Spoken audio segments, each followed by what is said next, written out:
Brasil seria a observação. E essa observação, hoje, ela é facilitada pela vontade que as pessoas têm de fazer o registro, né? O mundo a gente critica muito o mundo das mídias sociais, que todo mundo quer fazer um registro, seja de uma selfie, de uma foto.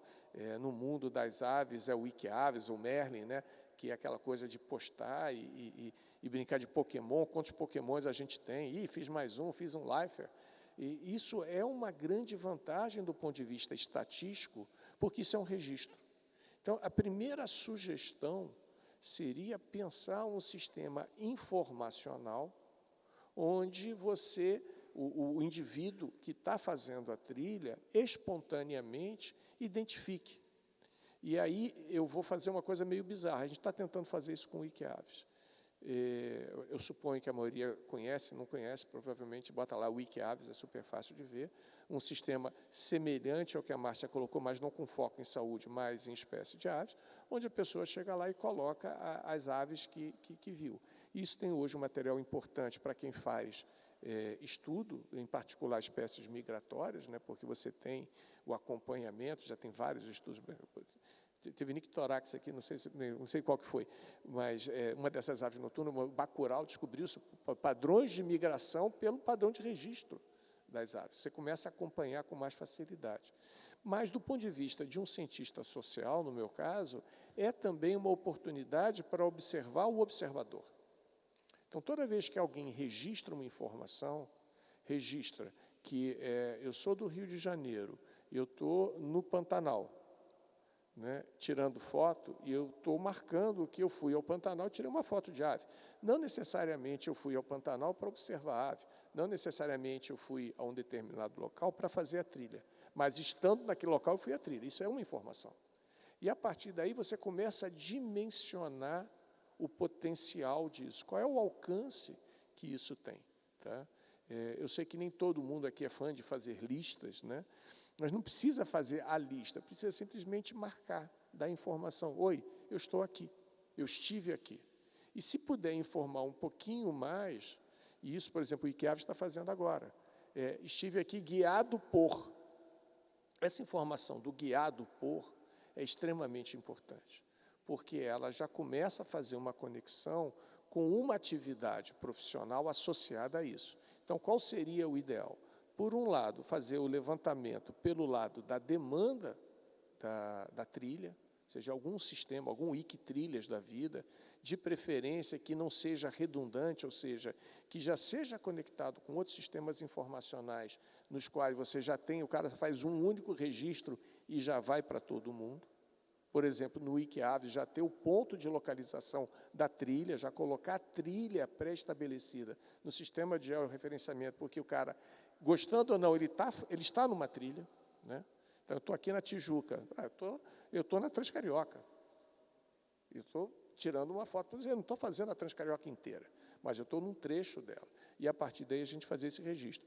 E, por outro lado, aí um aspecto mais profissional, as próprias associações de guias, das agências que fazem atividade, também se preocuparem em ter esse registro. Isso é um primeiro momento que a gente começa a levantar, porque, a partir do número de observadores, eu posso fazer um trabalho um pouco mais sofisticado, mas que é possível, em particular, se tiver a colaboração dos profissionais que estão associados a isso, que é a informação do gasto. Essa informação do gasto é uma informação que ninguém gosta muito de dizer, mas ela é extremamente importante para a gente ter uma dimensão econômica daquilo. Vem cá, você gastou quanto para fazer essa atividade? Você gastou tanto em alimentação, gastou quanto em hospedagem, gastou tanto com serviço de guia, gastou tanto com que outro tipo de atividade?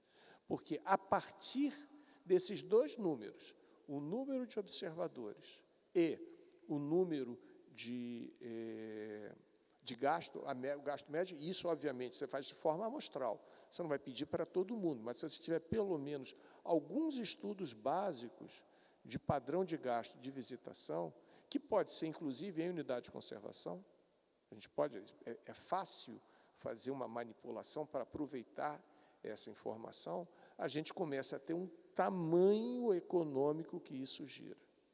E por que a informação do tamanho econômico do que gira em torno da trilha é relevante? É relevante porque ela contribui para a tomada de decisão econômica. Nós, infelizmente, estamos vivenciando um mundo onde um equívoco econômico prevalece. Como eu falei antes, esse equívoco econômico, que é acreditar que derrubar floresta, retirar conservação, gera mais renda, gera mais emprego, gera mais tributo do que fazer conservação. Isso está ligado a um padrão histórico nosso. O nosso padrão histórico de fazer atividade econômica é o de derrubar e converter para uma outra coisa. Foi assim com a Mata Atlântica, é assim no Cerrado e é assim agora também na Amazônia, né? A nossa percepção histórica de ocupação do espaço é pela retirada do original, do mato, da sujeira, para limpar a terra e torná-la produtiva. E isso tem a ver com um modelo extremamente predatório e desigual com o qual o Brasil foi criado. Eliminação dos povos originários, introdução forçada da mão de obra escrava africana, importação de colonos pobres de outras partes, Europa, Japão, também em condições não muito favoráveis, obviamente não tão deploráveis quanto da escravidão, mas com muita desigualdade, e que gerou um padrão de desigualdade que a gente tem no Brasil. E a gente se acostumou com a desigualdade. Foi isso que as imagens que o Zar coloca, né? Então, a gente precisa mostrar que isso não funciona e que um outro padrão é possível. E a gente começa como? Mostrando que, multiplicando o número de pessoas que visitam, vezes um gasto médio, vezes um efeito multiplicador, que é o efeito como aquela renda vai se multiplicando dentro da economia, a gente gera um valor. A partir dessa informação, eu tenho uma outra informação, que essa provavelmente a maior parte de vocês nunca parou para pensar, tá?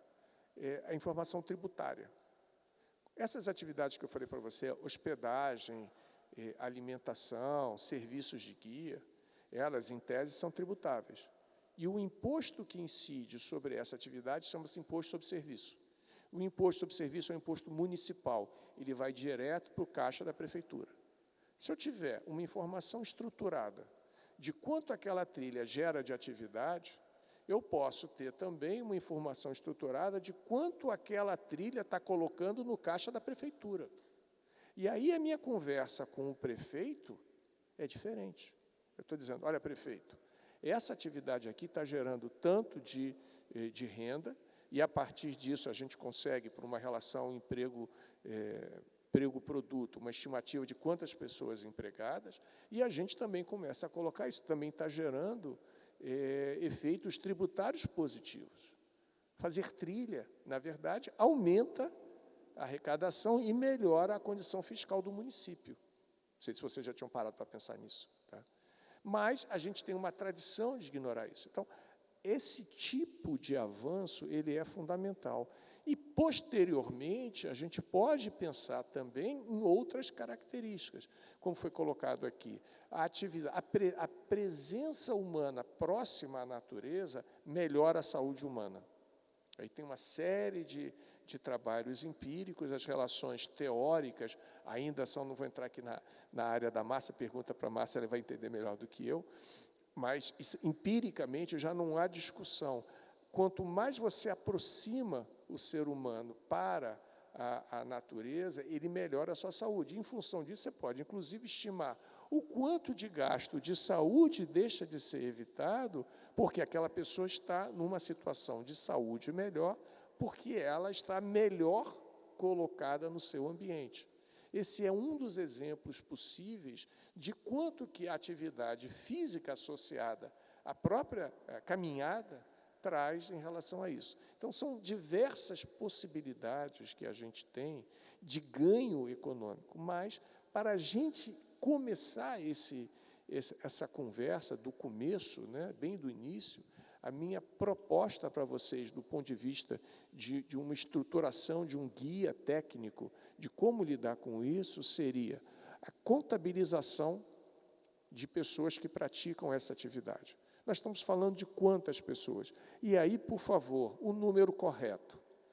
Há um vício na área ambiental de jogar o maior número possível. Quando o Isaac colocou aqueles números ali, a primeira coisa que eu olhei assim, mas como isso foi calculado? Tá?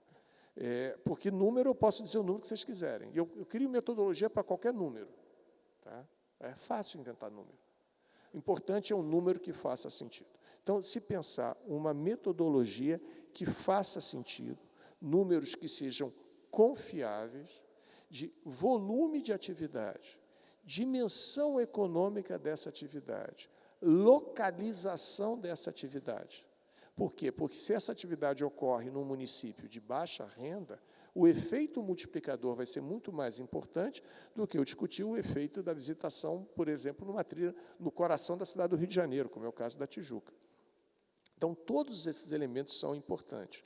Qual é o grande barato? É que essas ferramentas de mídias sociais, se bem utilizadas, se bem trabalhadas, elas permitem um tipo de informação por autodeclaração que voluntariamente a pessoa faz, e isso funciona como uma base para que, num próximo seminário sobre trilhas, a gente possa efetivamente discutir o volume gerado pela trilha em si mesmo, né? E por isso eu peço desculpas a vocês de não ter apresentado. Se vocês quiserem ver o tamanho da economia das unidades de conservação, ele é muito grande, né? Nós estamos falando aí, provavelmente hoje, um valor da ordem aí de 20 bilhões de reais, no mínimo. O tamanho econômico que eu dimensionaria da visitação à unidade de conservação. Não menos do que isso. Tá? Bilhão, não é 20 bilhões. Isso é muito mais, mas é muito mais do que a soma de todos os esforços que são alocados, orçamentários, para as unidades de conservação. Estou vendo muita gente aqui de UC, né? Vi muito ICMBio, vi aqui alguns órgãos estaduais. Some toda a alocação orçamentária que é alocada para essas áreas, vocês vão ver que é um valor muito inferior ao valor econômico que está sendo gerado. Isso foi a consequência política do nosso estudo, né? Mostrar que as unidades de conservação, como espaços econômicos, são multiplicadores de renda. E, a partir daí, a gente consegue melhorar, inclusive, a política de alocação específica para trilhas. Era mais ou menos isso.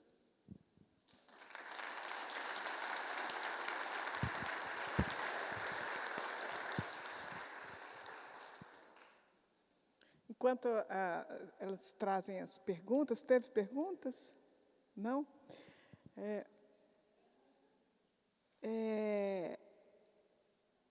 Eu não sei se vocês notaram que a gente falou que é tudo junto e misturado, e é um pouco nessa área nossa da conservação. O Isaac começou falando um pouco dos impactos, a fragmentação, que a gente tinha tratado nas palestras anteriores também, os efeitos da perda de hábitat e da fragmentação. A Márcia entra com o risco que existe, né, com a fragmentação dos ambientes naturais, e a Márcia trabalha com isso desde a década de 90, né, vem falando. Infelizmente, a gente começa a ver exemplos concretos, o que era teórico, né, e vai amarrando, né, até o Cadu, que tem uma trajetória enorme com os benefícios econômicos das unidades de conservação. E Cadu estava pensando, quem sabe o CISGEL não dá uns dados assim porque tem muito registro no CISGEL